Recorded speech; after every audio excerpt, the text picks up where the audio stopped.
आज हम विपक्ष में हैं तो भ्रष्टाचारी हैं, कल भारतीय जनता पार्टी में चले जाएंगे तो शिष्टाचारी हो जाएंगे। भाजपा से लड़ते रहिए, आप भ्रष्टाचारी और देशद्रोही रहेंगे। आप भाजपा ज्वाइन कर लीजिए, आप तुरंत सदाचारी हो जाएंगे। जैसे कन्हैया जी ने जिक्र किया ऑपरेशन लोटस, तो इस ऑपरेशन लोटस की तो बोलती बंद तो ऑपरेशन पोटस ने कर रखी है ना, ऑपरेशन सिंदूर के बाद। एमएलए चुराते थे, फिर वोट चुराए, अब जो है ना मुख्यमंत्री चुराएंगे। तो अब भैया थानेदार को दे दो, थानेदार के हाथ में मुख्यमंत्री की कॉलर थमा दी है इन्होंने। क्या ये लोकतंत्र है? चाहते हैं जैसे भाजपा के भीतर अमित शाह और मोदी जी के सामने कोई आवाज नहीं निकालता है, कल को एनडीए की भी यही हालत हो जाए। नीतीश कुमार अगर चाहे भी कि मुझे पलटना है तो उनको पलटने ही नहीं दिया जाएगा। संसद में कॉन्स्टिट्यूशनल अमेंडमेंट बिल पेश किया गया और उसके बाद कल इस बिल को पढ़ा गया, जिसके बाद अब सत्ता पक्ष के तमाम नेता विपक्ष पर पूरी तरीके से हमलावर है। वो ये कह रहे हैं कि संसद की मर्यादा बना के रखना विपक्ष को नहीं आता है, बिल्कुल अमर्यादित है जो भी किया है विपक्ष ने। देखिए, जो संविधान का 130वां संशोधन बिल कल उन्होंने प्रस्तुत किया, यह संविधान और लोकतंत्र के साथ साथ संघीय ढांचे को खत्म करने का एक अलोकतांत्रिक, तानाशाही, निरंकुश और मनमाना बिल है। जैसा कि कन्हैया जी ने कहा, सीबीआई, ईडी, इनकम टैक्स और इलेक्शन कमीशन की तमाम कोशिशों के बावजूद भी ये विपक्षी नेताओं की आवाज को कुचल नहीं, दमन नहीं कर पा रहे उनकी आवाज का। तो अब इन्होंने इस एसआईआर यात्रा शुरू होने के बाद आनन फानन में ये एक बिल लेके आए हैं और इस बिल में अब ये चाहते हैं कि एक थानेदार एक मुख्यमंत्री को गिरफ्तार करके उसकी सरकार गिरा दे। इन एजेंसियों से कुछ नहीं हुआ। माननीय उच्चतम न्यायालय ने जो उनकी ऑब्जर्वेशंस रही ईडी के केसेस में, अच्छा ये इनका संयोग है या प्रयोग, 95% केसेस इनके विपक्षी नेताओं और विपक्षी पार्टियों के खिलाफ क्यों होते हैं? आज हम विपक्ष में हैं तो भ्रष्टाचारी हैं, कल भारतीय जनता पार्टी में चले जाएंगे तो शिष्टाचारी हो जाएंगे। जैसे कन्हैया जी ने जिक्र किया ऑपरेशन लोटस, तो इस ऑपरेशन लोटस की तो बोलती बंद तो ऑपरेशन पोटस ने कर रखी है ना, ऑपरेशन सिंदूर के बाद। कुछ बोल पा रहे हैं वो? अब एक थानेदार को इतनी ताकत दे देंगे कि वो एक मुख्यमंत्री को जेल में डालेगा। 30 दिन में ना कोई सुनवाई होनी है, ना कोई सजा होनी है, ना कोई ट्रायल होना है, और 30 दिन में मुख्यमंत्री हट जाएंगे। तो जैसा सही कहा इन्होंने, अब वो रिजोर्ट पॉलिटिक्स नहीं होगी। अब पहले एमएलए खरीदने के लिए इनको कवायद करनी पड़ती थी, तो जैसे क्रोनोलॉजी की बात हुई, आप समझिए पहले इलेक्ट्रोल बॉन्ड लेके आए। इलेक्ट्रोल बॉन्ड में किसी के यहाँ छापा मारते थे, कॉर्पोरेट कंपनियों से उन्होंने पैसा लूटा। I am using the word लूट। वो 13,000 करोड़ रुपए भारतीय जनता पार्टी के अकाउंट में है इलेक्ट्रोल बॉन्ड्स का। उस 13,000 करोड़ का आप पूछिएगा उनको ब्याज कितना आता है भारतीय जनता पार्टी का। उस इलेक्ट्रोल बॉन्ड के पैसे से ये एमएलए खरीदे, इन्होंने सरकारें बदली, फिर उसके बावजूद भी सरकारें नहीं गई। जैसे झारखंड में ये विफल हुए, बिहार में हमने इनको विफल किया, तो अब दिल्ली में भी इन्होंने कोशिश की। अब सत्येंद्र जैन तो बरी हो गए, हेमंत सोरेन जी को जेल में डाला, उनको भी हाईकोर्ट ने कहा कोई केस ही नहीं बनता था। सत्येंद्र जैन जी बरी हुए हैं ना, उनको तमाम मीडिया के साथियों ने भ्रष्टाचारी और क्या क्या उनके वीडियोस लीक करते थे ये जेल से, क्या हुआ? तो अब ये 30 दिन का शिगुफा लेके आए हैं। अब सीधा एक ना पैसा खर्च होना, ना रिजोर्ट में ले जाना, ना एमएलए को पैसा देना, क्योंकि पैसा देंगे कहां से? इलेक्ट्रोल बॉन्ड बंद हो गया। तो अब भैया थानेदार को दे दो, थानेदार के हाथ में मुख्यमंत्री की कॉलर थमा दी है इन्होंने। क्या ये लोकतंत्र है? मैंने कहा ना, लोकतंत्र को ये जंजीरों में जकड़ना चाहते हैं। The rightist and radical people always wants A changed democracy, they always want it. और जैसा अभी कन्हैया जी ने भी जिक्र किया, आप जो भी दक्षिणपंथी अधिनायकवादी ताकतें होती हैं वो पूंजीपति मित्रों के लिए लोकतंत्र का दमन करती हैं। क्यों? क्योंकि उसमें गरीब गुरबे को ये खत्म करती हैं। गरीब गुरबे का सबसे बड़ा हथियार क्या है? मत का अधिकार। तो मत का अधिकार तो ये एसआईआर के जरिए छीन रहे हैं। लोकतंत्र पे कुठाराघात करने के लिए संविधान संशोधन भी ले आए। तो किसके लिए कर रहे हैं ये? संविधान को क्यों खत्म करना चाहते हैं? तो इसी चीज की हमारी लड़ाई है। और ना हम इनके संशोधन से डरने वाले हैं, ना पहले इनकी सीबीआई, ईडी, आईटी से डरे। हम लड़ने वाले लोग हैं, लड़ेंगे और जीतेंगे। कन्हैया जी, मैं उड़ीसा से हूँ। इधर हम शुरू से यात्रा से जुड़े हुए, लेकिन मेरा सवाल ये है कि जो कॉन्स्टिट्यूशनल अमेंडमेंट बिल कल जो आया है, आपको लगता है कि मोदी जी और शाह जी इतना खुद को इनसिक्योरिटी सोच रहे हैं जिसको लेकर वो अपना पार्टी का मेंबर हो क्या अपना दल जो गवर्नमेंट का चीफ मिनिस्टर हो उसको धमकाना चाहते हैं क्या उसको डराना चाहते हैं? आपको लगता है कि ऐसा? देखिए, सत्ता का अहंकार ऐसा ही होता है, ये बड़ी जल्दी सर पे चढ़ जाता है। अव्वल तो ये जो भी कानून ला रहे हैं इनको समझना चाहिए कि इनकी सरकार हमेशा नहीं रहने वाली है। अगर ऐसे कानून रहे तो कल ये भी इसके भुक्तभोगी हो सकते हैं, ये भी इसके शिकार हो सकते हैं। लेकिन सत्ता के अहंकार में ये कुछ भी सोचने समझने को तैयार नहीं है। ये पूरा जो हमने आपको विषय बताया है कि जब से ये सरकार 2014 में आई है, आप इसके एक एक काम को देखिए। पहले ये यूनिवर्सिटी के भीतर विरोध के स्वर को दबाए, देश के जन आंदोलनों को कुचला, एक्टिविस्टों को, लेखकों को, पत्रकारों को, जो भी इनके खिलाफ लिख रहे थे उनको जेलों में बंद किया। अरे एनडीटीवी तो अभी भी चल रहा है ना, चल रहा है ना। आप अदानी जी चला रहे हैं तो चल रहा है।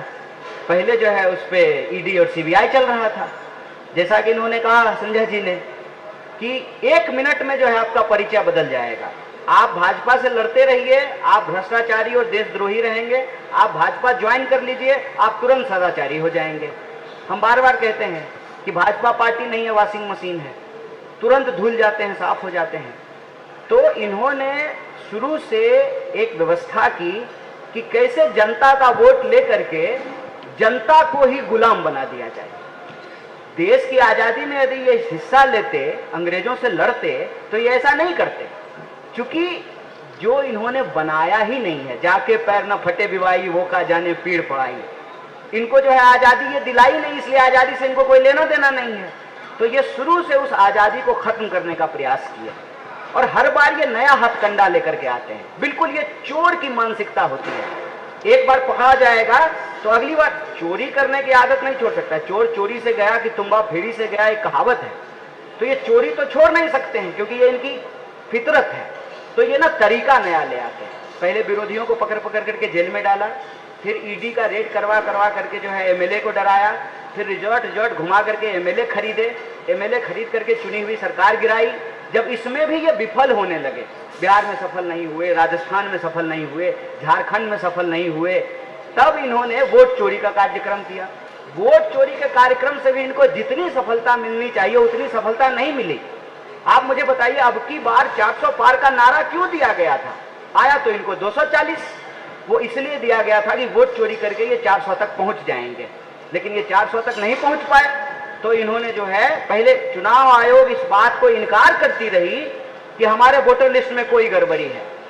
बार बार चुनाव आयोग ये कहती रही कि हमारे वोटर लिस्ट में कोई गड़बड़ी नहीं है। जब सबूत उनके मुंह पे मारा गया तो कह रहे हैं कि उसी गड़बड़ी को ठीक करने के लिए तो एसआईआर कर रहे हैं। बताइए, दूध की रखवाली बिल्ली करेगी? जो चुनाव आयोग इतनी ईमानदारी नहीं बरत रही है कि राहुल गांधी जी से हलफनामा मांग रही है, और गोली मार ठाकुर से जो है ना हलफनामा नहीं मांग रही है, वो बिल्ली जो है दूध की रखवाली करेगी। चुनाव आयोग को अपनी निष्पक्षता साबित करनी चाहिए। जब इनको लगा कि वोट चोरी पर भी हल्ला हो गया है तो इन्होंने ये कॉन्स्टिट्यूशनल अमेंडमेंट बिल लेकर के आए। पहले एमएलए चुराते थे, फिर वोट चुराए, अब जो है ना मुख्यमंत्री चुराएंगे। और असल में मैं आपको बता दूं, ये चाहते हैं जैसे भाजपा के भीतर अमित शाह और मोदी जी के सामने कोई आवाज नहीं निकालता है, कल को एनडीए की भी यही हालत हो जाए। नीतीश कुमार अगर चाहे भी कि मुझे पलटना है तो उनको पलटने ही नहीं दिया जाएगा। चंद्रबाबू नायडू यदि चाहे भी कि हमको पलटना है तो उनको पलटने का ऑप्शन ही नहीं दिया जाएगा। कहेंगे पलटोगे तो जेल जाओगे, तुरंत घर पे ईडी भेजेंगे, 30 दिन जेल में रखेंगे, उसके बाद तुम सीएम ही नहीं रहोगे। फिर तुम्हारा ही एमएलए ले करके वही जेडीयू के सारे एमएलए जब भी कहते हैं नीतीश कुमार जिंदाबाद, नरेंद्र मोदी जिंदाबाद कहना शुरू कर देंगे, वही सारा एमएलए लेकर के भाजपा अपना मुख्यमंत्री बना लेगी। दिक्कत यह है कि इनको पाला पड़ा है बिहार से, यही इनका सारा कैलकुलेशन खराब हो गया है। क्यों? क्योंकि बिहार में लोकतंत्र का इतिहास 47 से नहीं शुरू होता है। बिहार में लोकतंत्र का इतिहास बुद्ध के काल से शुरू होता है, लिच्छवी गणराज्य से शुरू होता है। बिहार की धरती 1942 के भारत छोड़ो आंदोलन का सेंटर रहा है। बिहार की धरती इस देश के हर आंदोलन का सेंटर रहा है। ये एसआईआर करने के लिए आ गए बिहार। अब बिहारी इनको भादो के रौदा में शीतलहरी का मजा दिलाने वाला है।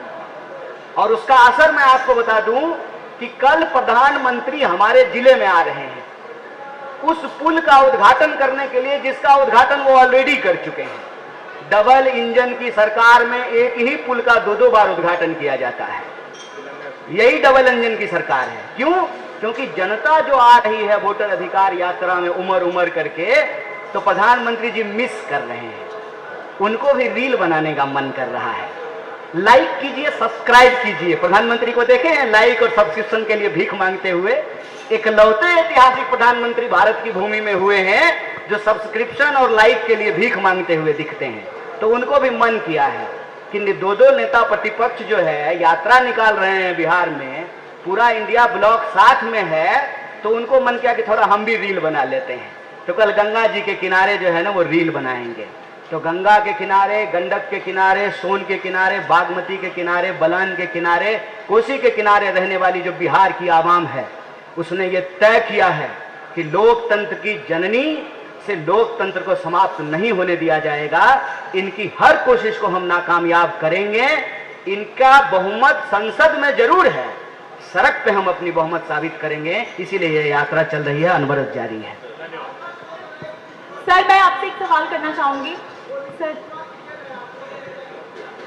अच्छा, तो ऐसा कहेंगे तो नीतीश कुमार जिस स्कूल में पढ़े थे वो तो नेहरू जी का दिन है। अब मोदी जी का इलाज जिस अस्पताल में हुआ था वो भी नेहरू जी का दिन है।